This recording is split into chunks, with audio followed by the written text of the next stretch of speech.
What's going on, everybody? Thanks for tuning in to another episode of the California Underground Podcast. I'm your host, Phil. Along with me, as always, is my trusty co-host, the best and fastest researcher in the West, Camille. And tonight we are joined by a special guest, Joe Vezzani, who is the CEO and co-founder of LunarCrush. Joe, welcome to the podcast tonight. Thank you both for having me. I'm excited to be here. This is great. This is a little, I would say, out of the ordinary or out of our scope of what we usually do on a podcast dedicated to California politics. But I've been getting a ton of people, whenever I ask about topics or stuff like that, people are always saying, why don't you cover central bank digital currency? So finally, Camille was like, I think I know someone who can talk all about that. And so here we are. Why don't you introduce yourself to everybody? Yourself. Sure. Yeah. So my name's Joe Vezzani. I'm the co-founder and CEO of a company called LunarCrush. What we do is social analytics, and we started back in 2017, all in crypto.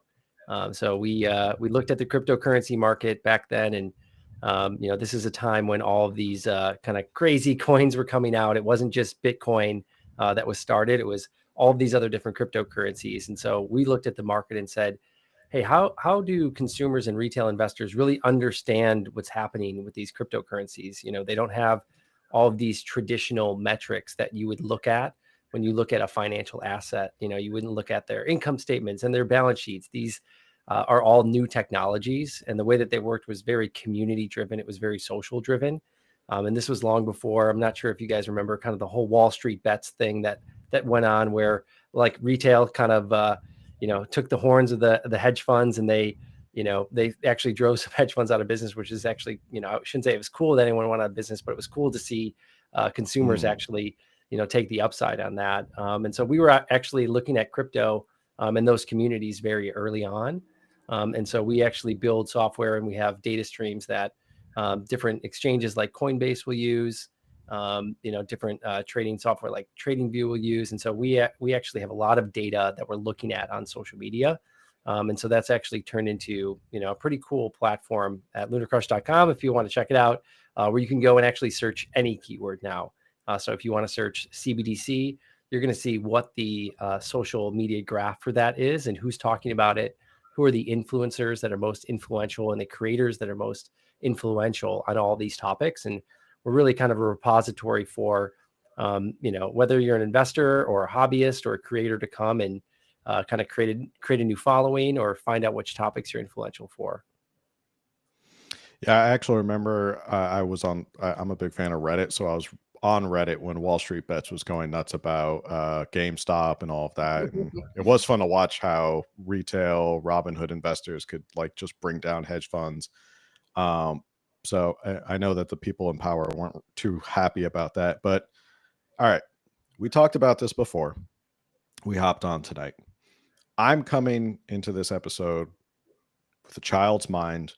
I will admit I know little to nothing about what the heck we're going to talk about tonight. I did a little research. I have a vague idea. I think the best place to start is maybe let's start with the biggest one. Let's talk about what the heck is Bitcoin? I see it all the time on CNBC. I see it goes up. I see it goes down. People are like, I should have got in on Bitcoin when it first started. I could have been a bajillionaire. What's Bitcoin, and why should I care about what Bitcoin is? Well, in simplest terms, you can think about Bitcoin almost like a digital gold. There's a finite amount of Bitcoin that's out there that's available for people to get. There's actually 21 million total that will ever be in distribution out in the world. And it's actually a couple million they believe are already lost. So it's a little bit less than that. But very simply, when Bitcoin came out, there wasn't a way, they solved something that's called the double spend problem. Sounds, kind of like a quick way to say something, but just think about it. It's double spending money. How do you not spend money twice? And so Bitcoin solved that digital money on the internet, I would say. So it made it very simple for people to basically look at a ledger of the blockchain and figure out, hey, if I send Camille $1, on the internet, she can't send you that same dollar and then send me back that dollar. We know that there's just one specific dollar on the internet. It's on a blockchain. It's traceable. everyone knows where it's at. So really Bitcoin was kind of the first and the largest cryptocurrency to solve this problem. And it went through, many iterations, and a lot of, there's something called the Silk Road that you might remember, where, there was, when it was like drugs and weapons and all these things that were for sale on the internet. Bitcoin was kind of the value transfer on there, and people were kind of buying things in Bitcoin, and everyone kind of thought, oh, Bitcoin is, completely anonymous. It's not at all. There's a ledger and it's there forever in perpetuity. You can't change it. Right. And so what's happening is that you've got, millions of computers worldwide and servers. And what they're doing is they're trying to race to solve an equation, and it's solved through a guessing game, really is the way you can think about it. And they're all racing to do that. Yeah. So here it's like, think about like if every person that had a computer that's running the same software at the same time, and that's what's holding this network up and making it so like sensor like resistant, and you can't, no one can hack it and kind of get into it, is because of how many people have adopted the technology and how many people are pushing forward the technology. And so Bitcoin is basically just like digital gold. It's money that you can spend on the internet. There's countries that are adopting it, as national currencies, or part of, one of the national currencies that they can use, and making it acceptable anywhere. And then you've got, almost 15 years of adoption in people just buying Bitcoin. And, you can go to an exchange and buy it. You can, people go to meetups and they buy from each other. There's all sorts of ways to get a hold of Bitcoin. But it is like the strongest and largest cryptocurrency that's out there. And even the adoption now is getting as big as where they're trying to create like an ETF for Bitcoin. It's called a spot ETF. So it's not a futures product. So it's basically saying like, if BlackRock or someone is selling you one Bitcoin in an ETF, they have to then go hold one Bitcoin, one true Bitcoin. And so that's a lot of the kind of bullishness that people have seen. And, Bitcoin's actually even passed 40,000 again, which a lot of people are actually not paying attention right now to what's going on because of everything that happened with FTX. And, that's like something that kind of sticks out in people's mind. And so Bitcoin is digital gold, and that's a long-winded way to kind of talk through it. But it's like, it's the original, it's the OG, it's the biggest, most adopted, most secure. Now, again, correct me if I'm wrong. Is this sort of like the idea of like blockchain? Because I hear people talk about like blockchain and how blockchain could be helpful in elections and voting, where you could track and lock it in that this is someone's vote. You can't go in there and tamper with it. You'd have a trace of everything like that. Is that sort of the same idea, or is it related? Yeah, they're all different cryptocurrencies are on blockchains. And so when you can, you could say, oh, the Bitcoin blockchain, oh, the Ethereum blockchain, oh, the Litecoin blockchain, they're all running on their own. And blockchain's the technology behind that ledger that I was kind of talking about, where you can't double spend. And each of these blockchains has just a different, a couple different features or attributes to it that make them all a little bit different and useful in different ways. But yes, blockchain is the technology that's behind it. And that's, actually kind of talking and leading into CBDC. The CBDC would be on, potentially be on a blockchain. It wouldn't be, I'm guessing it wouldn't be as public and easy to use and, sensor resistant as like a Bitcoin blockchain would be.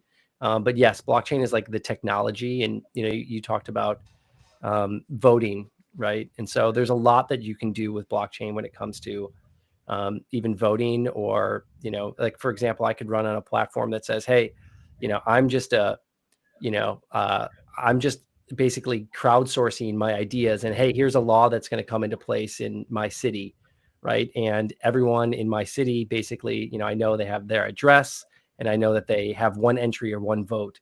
And maybe my job as a representative in Congress would be like, hey, I'm not making any decisions. I'm just like crowdsourcing your information. And then that's the way that I'm going to vote. Right. And so blockchain would be a secure way to say, hey, do we want this part of the city? Do we want a road over here? Yes or no? and then everyone can just like tap yes or no on a very clear and concise summary of what they want. And it's like you actually directly have the power with the people right there by saying like, hey, everyone's just voting, and then I'm just, basically taking that and carrying it through and executing on it. So that's like, I've seen people actually run a little bit on some of those platforms. Very difficult, I think, for people to understand. Also, do you want, everyone's busy, and sometimes you're like, hey, I'm electing you so that you go make the decisions, right? And I can't be in the every day. But then, you would have probably, I think, a large subset of people would want to be involved in that and would want their voice to be heard a little bit more. And so there's disruptions that could happen utilizing this technology, where like if you just had a centralized, or, say you were just going to trust, a Dominion, or like trust someone else to like make that decision, you have to trust an entity, right? You've got to trust them to make that decision and say, hey, that they've not been hacked.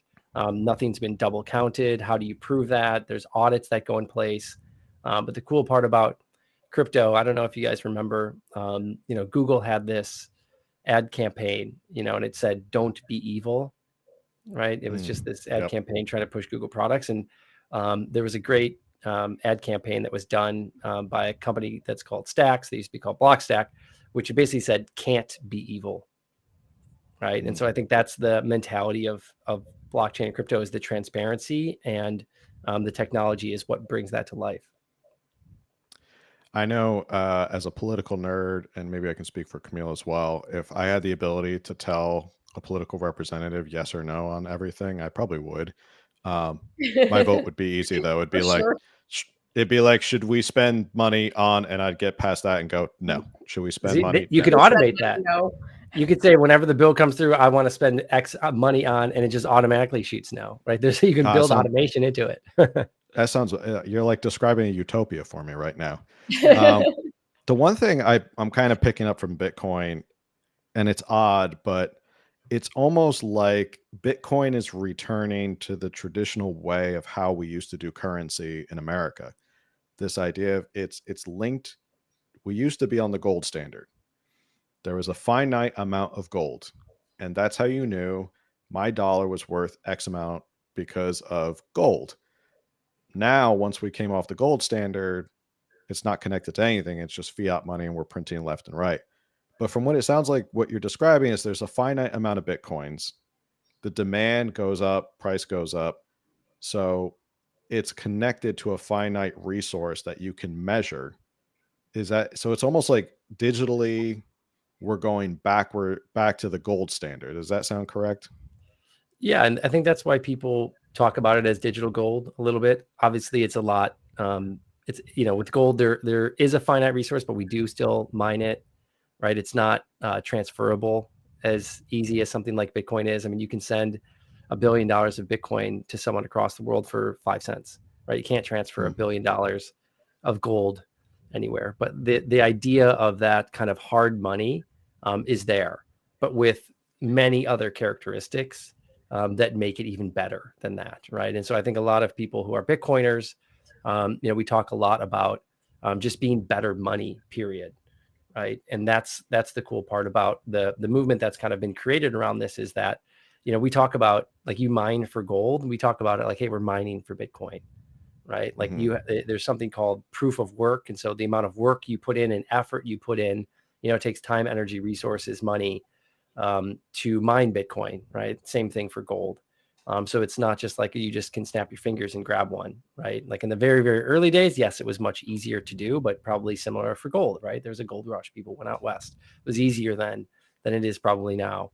And so, yes, there's a finite amount. And so that's where it's a major disruption for the, Keynesian model that we're in right now, with money printing and money supply, and continuing to be able to print money and kind of devalue, our dollar or any national currency.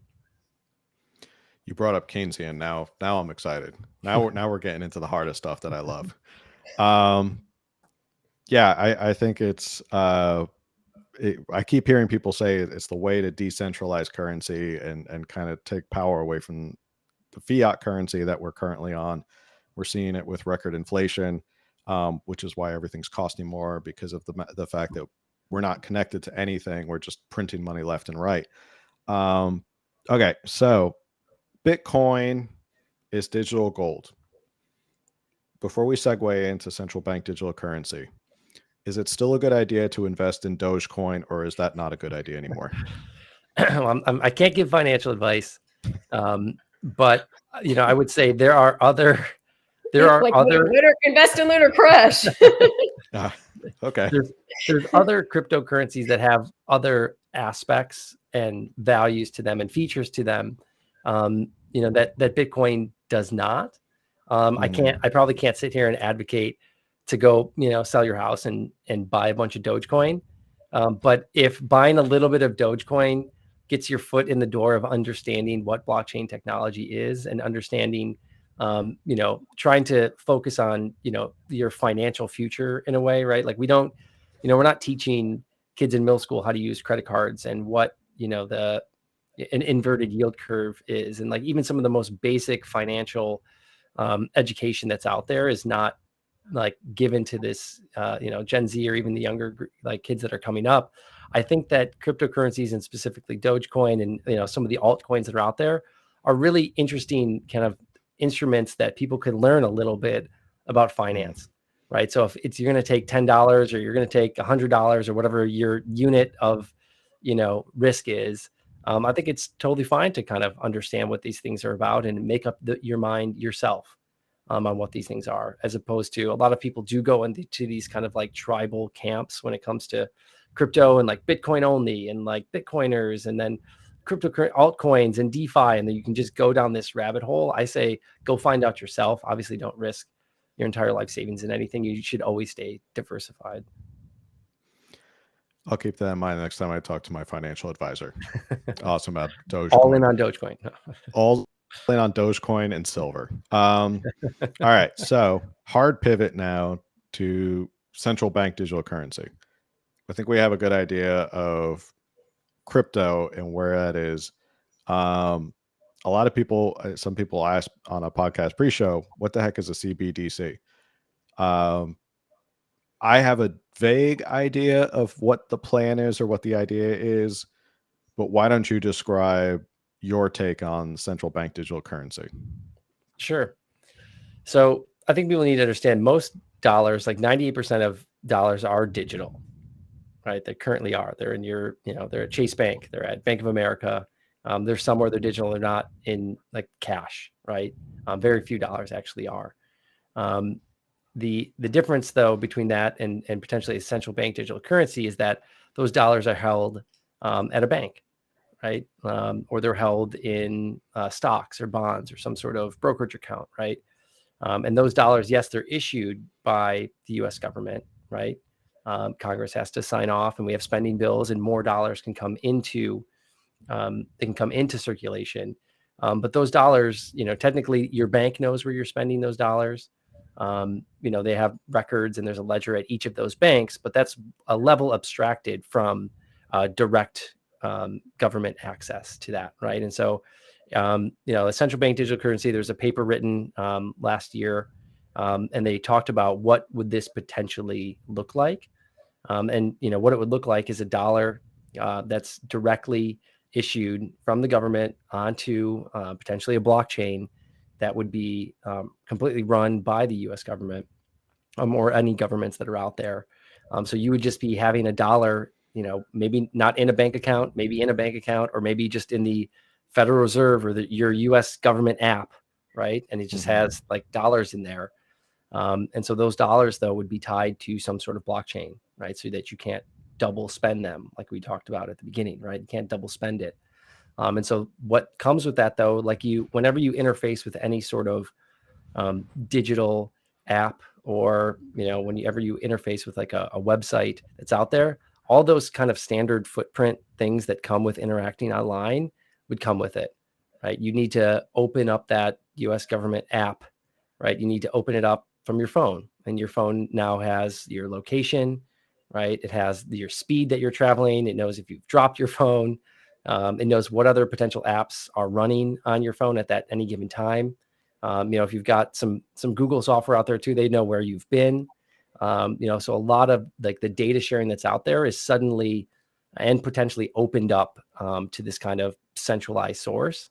And so basically it's just a dollar that's just directly issued and held with the US government that you have access to, not even potentially that you own. And so that's, I think, where, I mean, just explaining it like that, I think people probably understand, like, okay, that seems pretty scary, right? And so, if you could, you can steel man it for a minute and say, well, what potentially would be some good things about a CBDC, right? Like, so say the government did need to issue like emergency funds or something to an individual, or potentially, if they're going to give over $700 to people in Lahaina, right? They could just, basically, bam, they can send cash directly to people, so they can potentially react faster to a lot of those things that are out there. They can, they could cut off fraud probably a lot quicker. If someone's sending money to a country or a terrorist group or individuals, and those are digital dollars, CBDCs, they could potentially cut access to those things.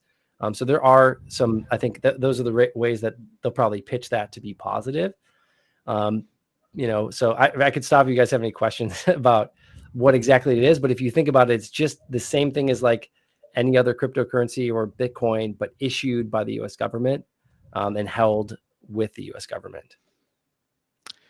Yeah, I guess if you propose it to people, and if you say, well, the government's going to be able to see your transactions, they're going to be able to see that. A lot of people will believe, well, the government can kind of see all your stuff anyway, so what's the big deal? But correct me if I'm wrong, it's sort of, there's that layer of privacy because you're with a bank, and there's this legal protection of, well, if you want to get access to my bank records, you're gonna have to go through the legal channels. You're gonna have to go to court. You're gonna have to get a court order. You're gonna have to get a subpoena. But this kind of removes that barrier, correct? So the government will just always be able to peep in on, like, what are you buying? Like, what did you spend on? Oh, did you buy a firearm? Did you spend too much on gas this month? Like, is that sort of the concern? Is that wall of privacy and legal protection will kind of fall down um, with this central bank digital currency? It's kind of the idea. Obviously, they would probably say, hey, we're going to create maybe a government agency, and that government agency, kind of like maybe like a Fannie Mae or Freddie Mac with mortgages, is a government agency, but it's kind of slightly different. I'm not sure exactly how they would kind of pull it off, but yes, like you do have the checks and balances of one layer of abstraction different by being at a bank, right? And so the bank does know like where you're spending, but there's free markets. You can be with multiple banks and you can spend money with multiple credit cards. And, someone would need to basically triangulate a lot of things to figure something out. And it's just do you want a bank account with the US government? Like, that's the question that you should be asking. Like, hey, I want all my money with the US government. Right. And like, can they, now that they would have an off switch, I think that's where the slippery slope comes into play, where people could start to get a little scared. Like, hey, like, Phil, looks like you bought too many, like Coors Lights this month. Like, your social score, like, we're going to turn that off. Or like, hey, you're buying too much and eating too much meat. We're going to turn that off. There's this kind of level there that I think scares people when it comes to this. Now, if you're going to ask my personal opinion on whether or not I think a CBDC is coming, I actually don't think it's coming. I think when you think about the banking system today and how that works and how much money is in the banking system, how much money, if you're Jamie Dimon and you're running Chase, like, do you want all of that kind of power and money to be slipping over to someone else potentially, right? And sure, maybe they can come up with some sort of idea around or plan around, the banks will still be holding some of this, right? But there'll always be a backdoor to the government, right? And so I think that's, I think that the uphill battle is too much. Also, when you're, the number one superpower and your currency is used, for petrodollars, and we have a lot of strength in the U.S. currency in the way that it is, the way that it's traded in the markets that are, you're seeing the strength in the dollar right now with some of the things that are being done.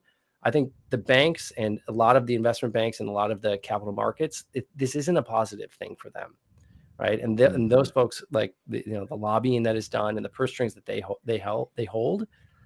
I think it's a very tough and an uphill battle for them to make something like that happen, because it does centralize the power. And, there's thousands of banks. And even if you think, the top 10 banks, are holding, 80% of deposits, it's still you still would rather have 5 than 1. Right. Another concern that I hear people say is, well, the government already issues all the currency, so why does it make a difference? But I think it needs to be clarified that the reason the government does issue paper currency is because when people in a free market trade with each other, the idea of paper notes was, well, we're going to standardize how much this is worth. This is worth $20, as opposed to people arguing over, well, this amount of silver is not equal to this amount of gold, or bartering systems or anything like that. But at the core of it, it was still people making voluntary transactions in a free market, whether it was exchanging goods and services with gold or with silver. Um, the government just kind of stepped in and said, look, we're just going to issue paper currency. This is what it's going to be. Now you guys are all on a level playing field. You know exactly how much something is worth. Makes it a lot easier for commerce.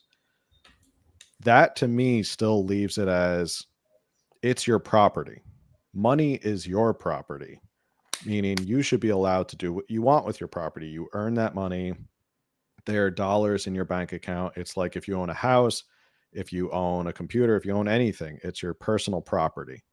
Um, but my concern is when it comes from like the central digital bank currency, you no longer own that money. It's almost like the government is giving you permission to spend a certain amount of numbers in a bank account. Um, and then if they decide you no longer have permission, they'll just turn the off switch. Am I completely off base, or does that sound like kind of on brand with what's going on here?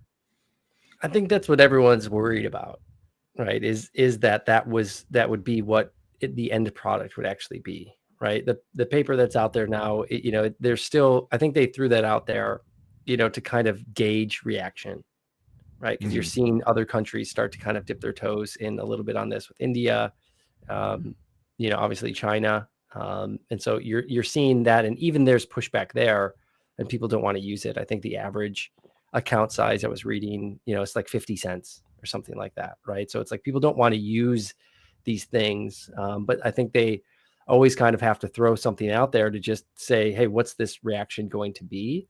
But I think they would probably try and issue something that they said, hey, this is on this blockchain. It could be audited, and you can see that we can't see anything right now. Whether or not people believe that, that's to be seen. But if it's a fully transparent blockchain and you can get in there and understand what the actual contract, the smart contract functionality would be, so what the code is doing on the actual blockchain, there could potentially be a world in which it's audited, where they say, hey, like, this is how this thing works, and once these digital dollars are potentially on your in your account, right, we can't see them anymore, right? But once they come back online, potentially they can see them, right? Because if I'm giving you $5, I don't know what your privacy controls are going to be, right? And you don't know what my privacy controls are going to be. So eventually there could potentially be some sort of like triangulation of where these things are at.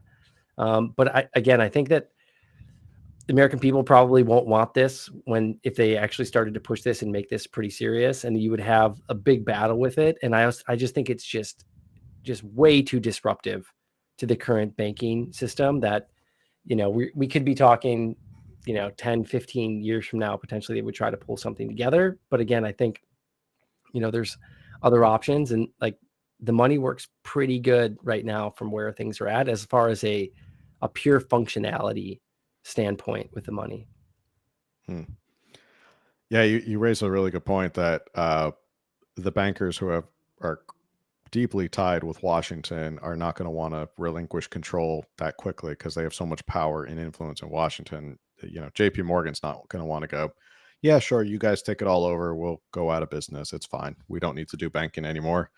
They're scraping pennies, like, and that, economies of scale are good, right? It's like if someone can create an awesome business and they can create economies of scale, and they can offer a what used to be very expensive product for cheaper, and they can make a huge profit at it, everyone's benefiting from that, right? And then a lot of times that money makes its way back into a market, whether it's philanthropy or whether it's, giving, or whether it's salaries being increased, or whether it's just stimulating the economy because of growth and people are investing in those companies.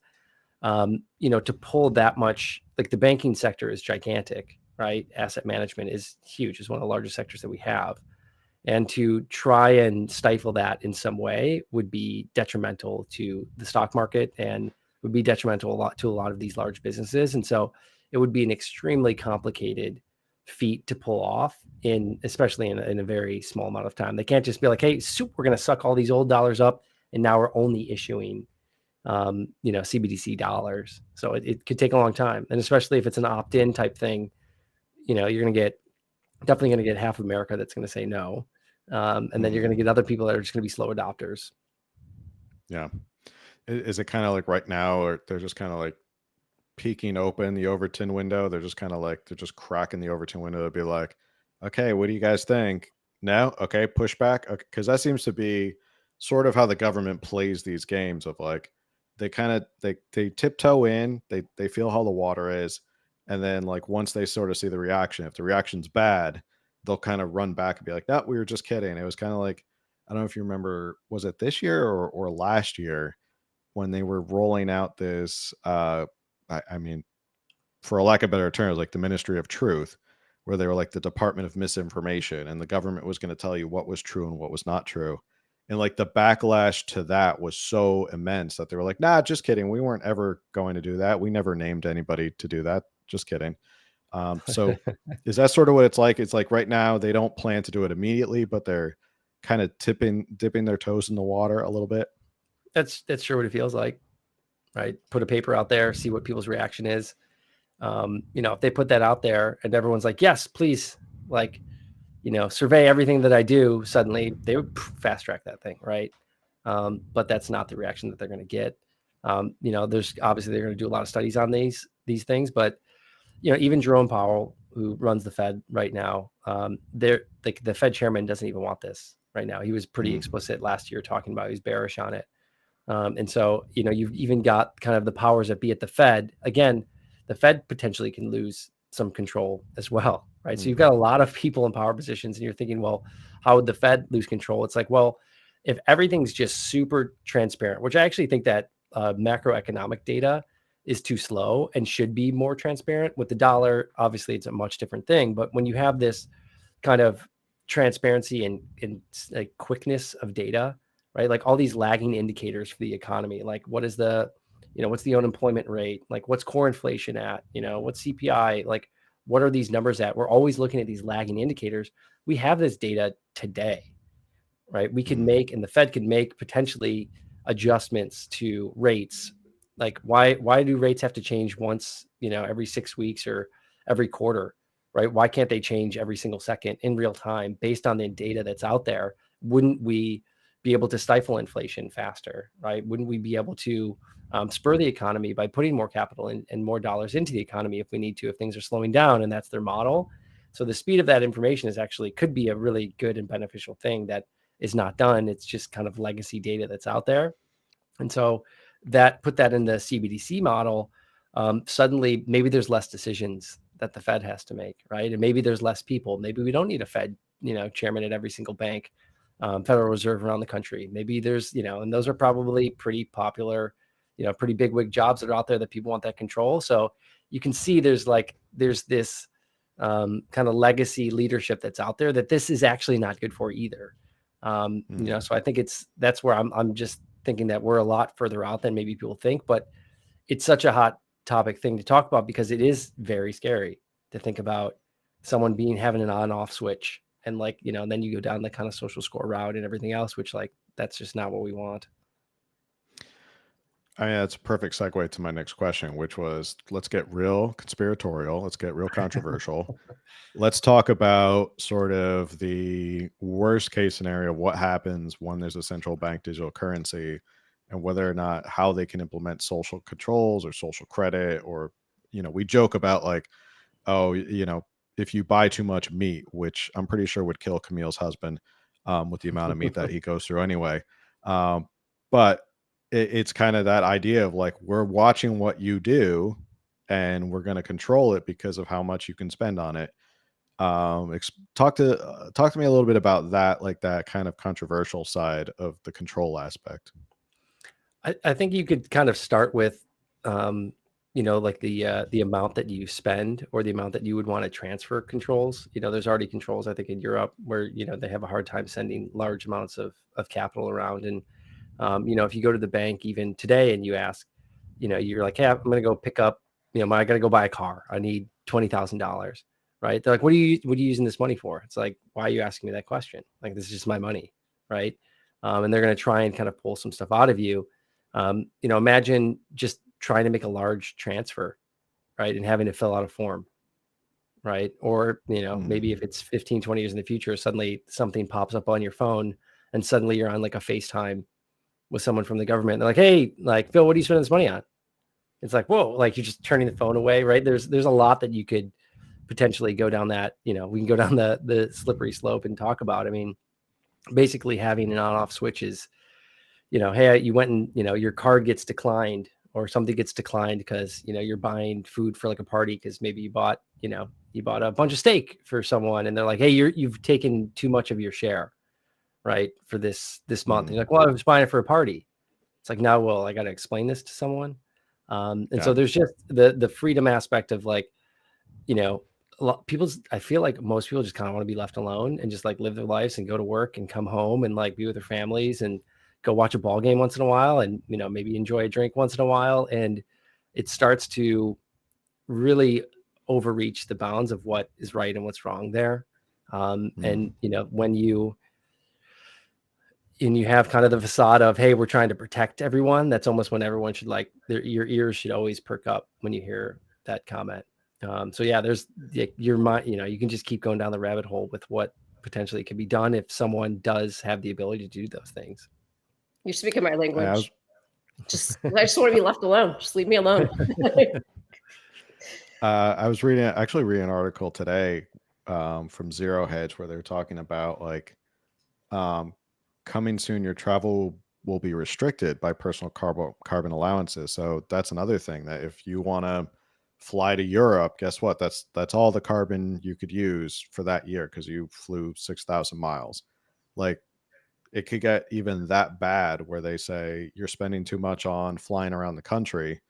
That's terrifying that you can get that much control, right? Like, they could say that's too big of a carbon footprint. You can't be going here. Now you're restricting like freedom of movement for people to go where they want to go. Yeah. I mean, think about enforceability there, right? Like if you didn't have a way to stop someone from spending money, right? Someone could probably work with different companies and those companies have different policies, or those companies might say, hey, I'm not going to listen to that policy. It's very similar to almost when you think about COVID and lockdowns. At the end of the day, your local police were the ones that had to like enforce those things. And I think it was like a real lesson for people to learn about where do you want to live and what's it like there. Because at the end of the day, rules can come down, but someone's got to enforce those rules. Right. And so if you think about a central bank digital currency, that would be one way to enforce a rule like that. I'd love to see what the carbon credits would look like on everyone that's got a private jet, including, all the CEOs and other people that are out there. And I mean, what's Air Force One's carbon credits? Like, like the thing's got to be using the most. Yeah. All the people who show up at these like COP conferences and stuff like that. I had a question. It was on the tip of my tongue. I hate when this happens. Darn. I hate when that happens. All right, we'll pivot. And if I think of it, I'll come back to it. So kind of bringing it like full circle and going back to stuff like Bitcoin. I've heard people say like, well, Bitcoin or stuff like that is the answer to fight back against a CBDC. How does it fight back against this central bank digital currency? You could say that, when you hold Bitcoin or you hold other cryptocurrencies, that's kind of like a vote for that. It's kind of like you vote with your wallet when you go to the store and you buy, range-free eggs, or you buy organic, or, whatever you're buying. It's like it's always a vote for something.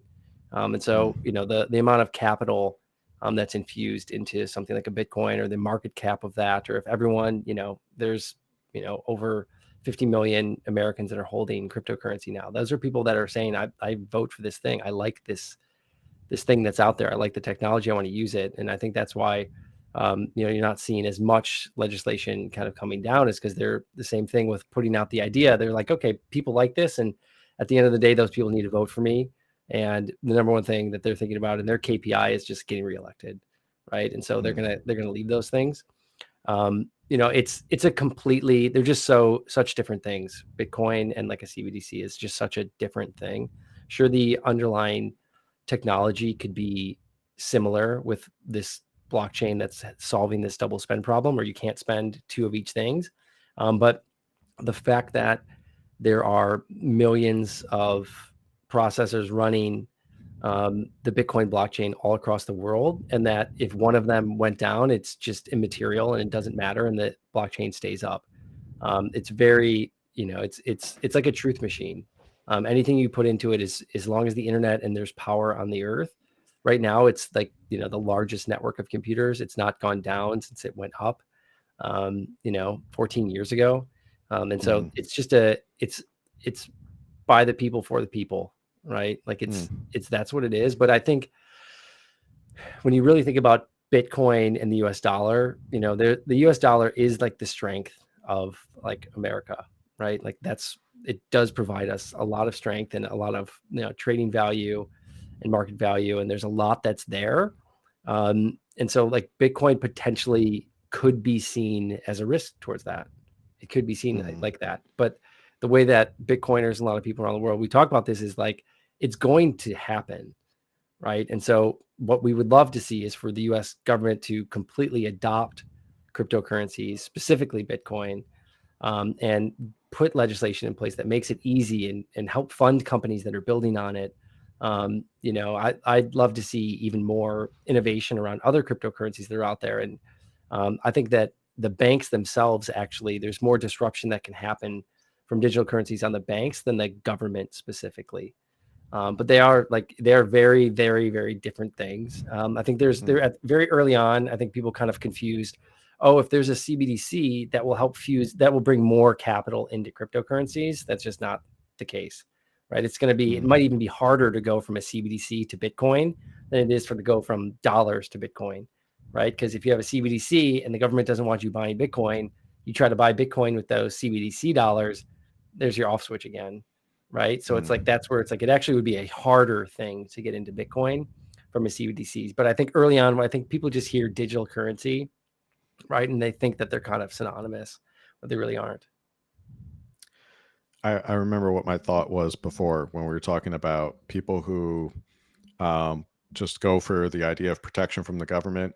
That kind of worries me when you say that, because we saw just not that many years ago with COVID, so many people were quick to give up a lot of their rights and freedoms in order for protection because the government said so. So there are large swaths of people in this country who, if the government came out and said, oh, the CBDC is for your protection, it's for X, Y, and Z, it's for the greater good, I'm afraid there'll be a good amount of people who will adopt it. I don't think a majority of people will adopt it, but there's a good amount of people who will adopt it. Benign question: if there's a finite amount of Bitcoin, how do countries start to adopt it if there's a finite amount and there's only so much that can go around? They just buy it, but when they do, the price goes up. Okay. Right. And so like the way, there's also mechanisms built into Bitcoin where it becomes more scarce over time. So all these people that are trying to mine it, for the same amount of effort, you get half, right? It's called a halving, and that's coming up April or May of next year. And it happens roughly every like 4 years. So it's actually only getting harder to own Bitcoin. So the only option for the money is hard is Bitcoin when someone's buying a lot of it, is for the price to go up. That's it. Right. And no one can go create more Bitcoins. Right. That's it. It's done. And so the more people that are adopting it, the more people that realize that, it's probably the best money that's available right now. It will potentially drive prices to go up. And so I think long tail, like, people, this is a long game for a lot of Bitcoiners, is 150 year plan, that's in people's heads. Eventually the volatility will come out. Right. And so there's, you still have to send transactions. Right. And so to keep the network going, there still needs to be all these miners per se, but they're basically holding the blockchain up, and what they would earn from like a send would be enough to keep the blockchain going. But I mean, short answer would be, basically Bitcoin, there's so much future proofing that's been thought into it. It's actually like a genius paper that everyone should go read. There's so much future proofing that, you just realize that it was very, very thoughtful and very thought out.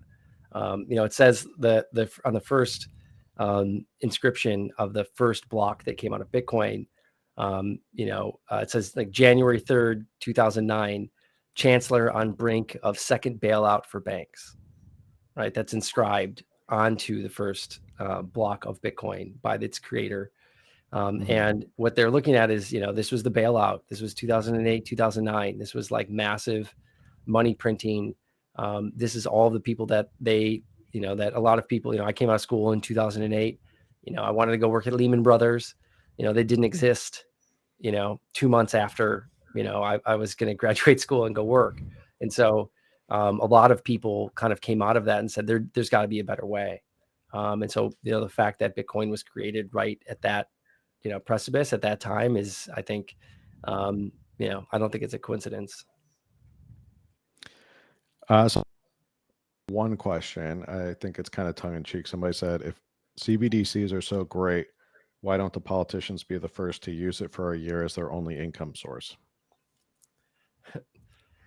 I like that. I mean, I can't digress into politicians and where they're spending money. And, I think Washington used to be a place that people would go and work for 4 years. If they ran a business or they were, a prominent lawyer or someone in their town, then they would go to Washington for 4 years and you go home.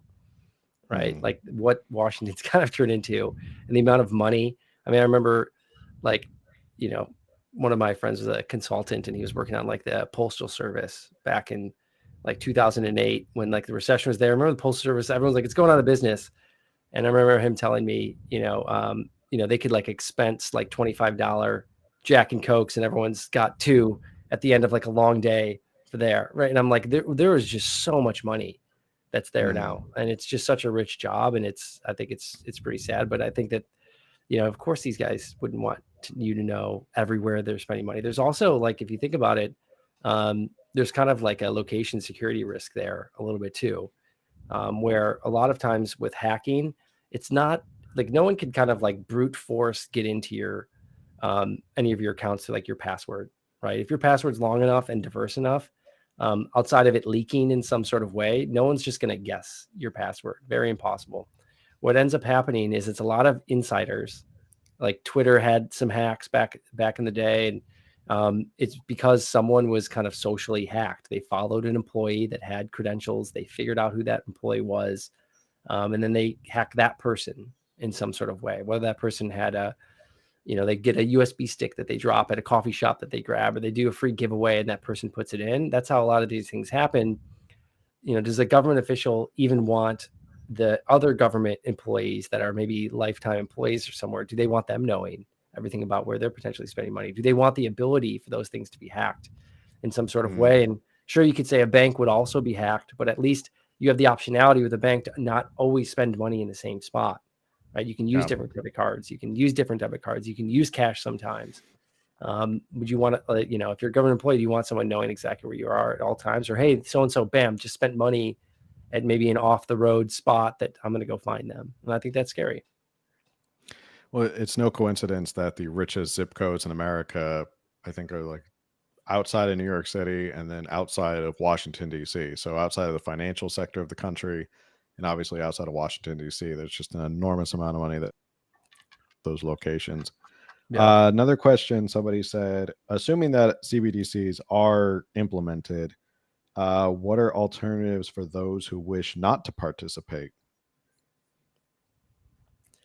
I wish I knew the answer to that right away. I mean, If it's issued, and I would bet there would be some sort of redemption program, or what they would do is they would work with the banks potentially to basically like hot swap your money, your digital money, right? So I could see if people knew that it was coming, that people would try to start withdrawing money and all this other stuff. But you know, with crypto, a lot of times we talk about Bitcoin is opting out of the system, right? Like it's your chance to finally opt out of everything that's been done in the de-dollarization. And you know, think about, like you guys were talking about, inflation. That's basically just like stealing, you know, specifically from people that cannot invest in assets that go up in price. So it's stealing from a lot of people that are on minimum wage or are living paycheck to paycheck, that can't put their money away. You know, if you're invested into all the top tech stocks and you've got brokerage accounts and you've got the ability to invest in some of those things, you know, you can kind of ride that wave, right? Like your assets can grow.